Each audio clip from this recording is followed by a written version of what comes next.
चलो बाल मित्रों, काले આપણે 155 પાના સુધી શીખ્યા હતા। આજે આપણું પ્રકરણ છે ક્ષેત્રફળ અને પરિમિતિ ભાગ 4 તારીખ 23/2। આજે આપણે પુસ્તક બધા પોતાનું ખોલો, એમાં આપણે આવી જાઓ પાના નંબર 156 પર। પાના નંબર 156 તમારા પુસ્તકમાં કાઢો। ચલો, એમાં શું છે? પક્ષીઓ બચાવો। એક ગામની નજીકમાં બે સુંદર સરોવર છે। બંને સરોવરમાં લોકો પિકનિક માટે તેમજ નૌકા વિહાર માટે આવે છે। ગ્રામ પંચાયત ચિંતિત છે કે મોટર બોટના અવાજને કારણે પક્ષીઓ અહીં આવતા અટકી ગયા। પંચાયતે માત્ર એક જ સરોવરમાં મોટર બોટમાં ઈચ્છે છે અને બીજું સરોવર પક્ષીઓ તેમના માળા બનાવવા માટે સુરક્ષિત રાખ્યું છે।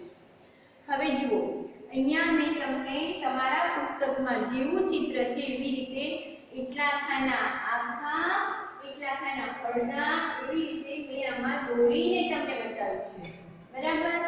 આ બાજુ 15 સેન્ટીમીટર છે, આ બાજુ 10 સેન્ટીમીટર છે। 1 સેન્ટીમીટર બરાબર 1 કિલોમીટર। જમીનનું માપ એમ આવશે 1 સેન્ટીમીટર બરાબર 1 કિલોમીટર।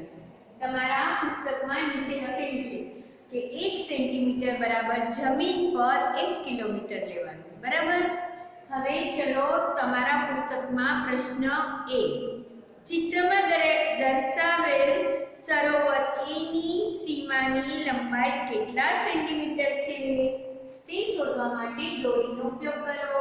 હવે આપણે અહીંયા ખાના ગણી લઈશું। આખા ખાના આપણા 36 પોઈન્ટ, તો 36.7 છે। ચિત્ર બી ના સરોવરની હદની લંબાઈ 20.6 છે, તો ખાના ગણી લેવાના છે 20.6। બરાબર?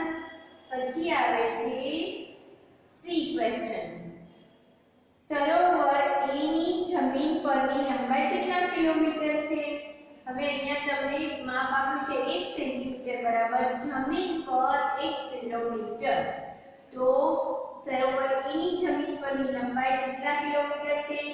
સરોવર એ ની જમીન પરની લંબાઈ કેટલા કિલોમીટર છે? તો 1 કિલોમીટર બરાબર 1 સેન્ટીમીટર બરાબર 1 કિલોમીટર, તો 36.7 સેન્ટીમીટર એટલે 36.7 કિલોમીટર થશે।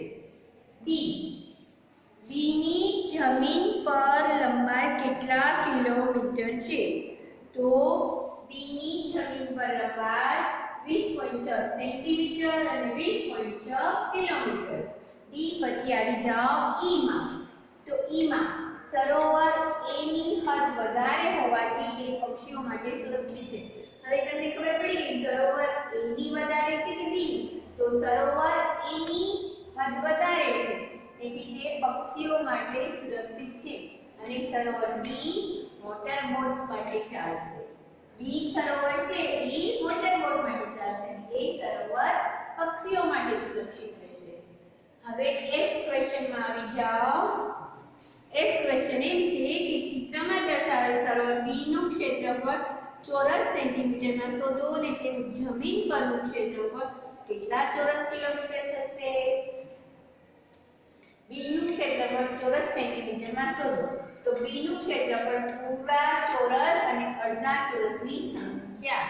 પૂરા 24 ચોરસ છે અને વત્તા 1 અડધો ચોરસ, 2 અડધા ચોરસ એટલે 1/2, 2 ઉડી ગયા એટલે 24 એકો 24 વત્તા એટલે 25 ચોરસ સેન્ટીમીટર થશે, તો જમીન પરનું ક્ષેત્રફળ બરાબર 25 ચોરસ કિલોમીટર। અહીંયા તમારું માપ એમ જ લેવાનું છે 1 સેન્ટીમીટર બરાબર 1 કિલોમીટર। હવે આવી જાઓ પાના નંબર 157 પર રાજાની વાર્તા। એક રાજા, તેનો સુથારો ચેગુ અને અનાજથી ખૂબ જ ખુશ હતો। તેઓએ રાજા માટે એક ખૂબ જ મોટો અને સુંદર પલંગ બનાવ્યો। આથી રાજા ચેગુને થોડી જમીન અને અનાજને થોડું સોનું ભેટ તરીકે આપવા ઈચ્છતા હતા। હવે ચેગુ ખુશ હતો। તેણે 100 મીટરનો એક તાર લીધો। તેના વડે અલગ અલગ માપના લંબચોરસ બનાવવાનો પ્રયત્ન કર્યો। એક 10 મીટર ગુણ્યા 40 મીટર માપનો લંબચોરસ, તો 10 ગુણ્યા 40 કરીએ એટલે 400 ચોરસ મીટર. હવે ત્યારબાદ તેને 30 મીટર ગુણ્યા 20 મીટરના માપનો લંબચોરસ બનાવ્યો.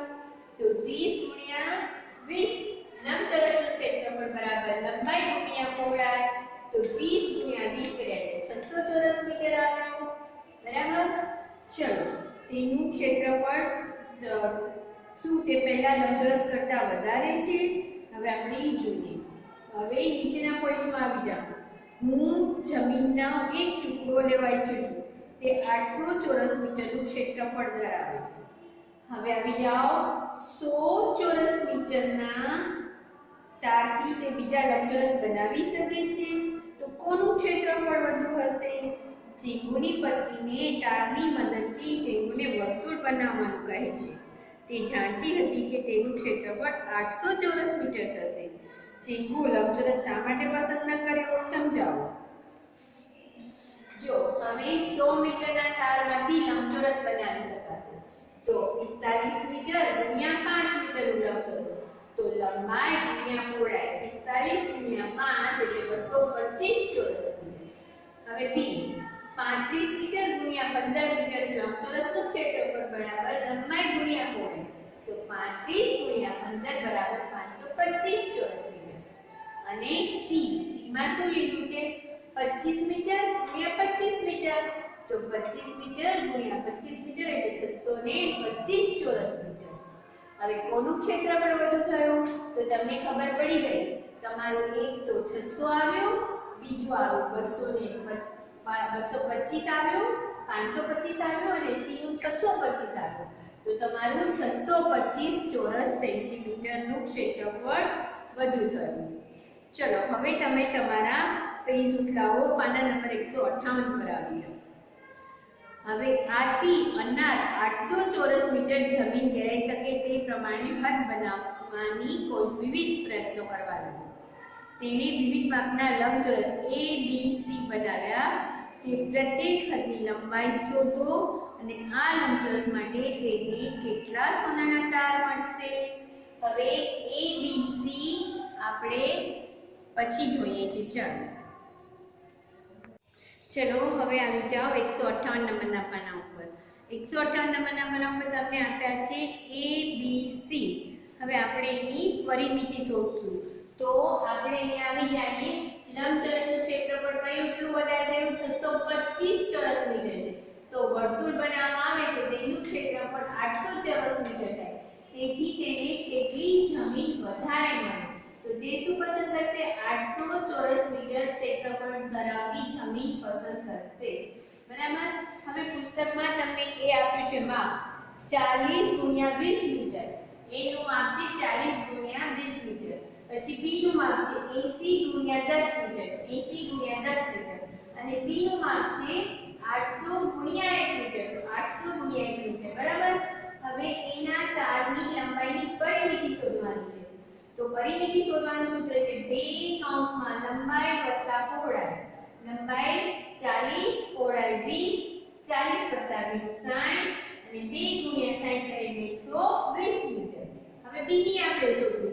તો B નું માપ છે 80 ગુણ્યા 10.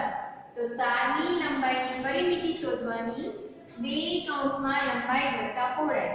તો 2 ગુણ્યા 80 + 10 80 + 10 90 ગુણ્યા 2 કરે એટલે 180 મીટર. હવે આપણે C નું શોધીએ.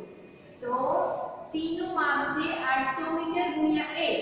તો તારની લંબાઈની પરિમિતિ બરાબર 2 કૌંસમાં લંબાઈ વત્તા પહોળાઈ બરાબર 2 કૌંસમાં 800 વત્તા 1 એટલે 800 વત્તા 1 એટલે 801.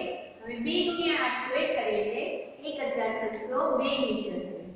હવે તમારા પુસ્તકમાં નીચે D આપેલું છે. જુઓ D મળી ગયું તમને. હવે D માં શું આપ્યું છે? 8000 મીટર ગુણ્યા 0.1 મીટર. આથી તેને ખાલી જગ્યા મીટર સોનાનો તાર મળશે. તો 8000 મીટર ગુણ્યા 0.1 મીટર. તારની લંબાઈની પરિમિતિ શોધો. તો 2 કૌંસમાં લંબાઈ વત્તા પહોળાઈ. તો 8000 વત્તા 0.1 અને એનું ટોટલ મારી અને એને ગુણ્યા 2 કરીએ એટલે 16000 મીટર આવશે. બરાબર.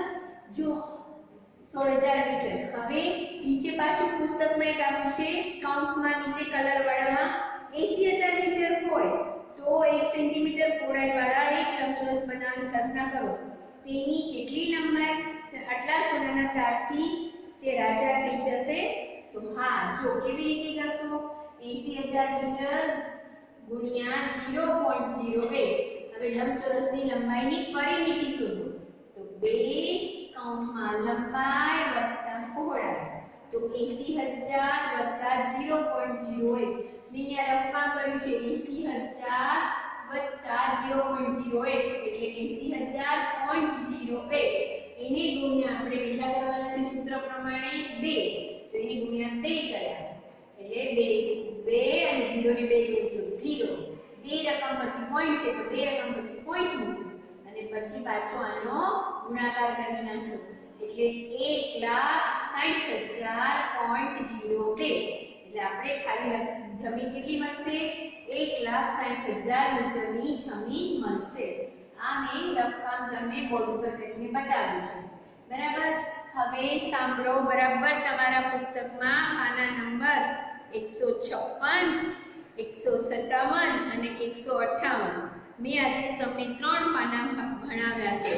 156 નંબરના પાનાનું ચિત્ર સરોવર વાળું દોરવાનું છે।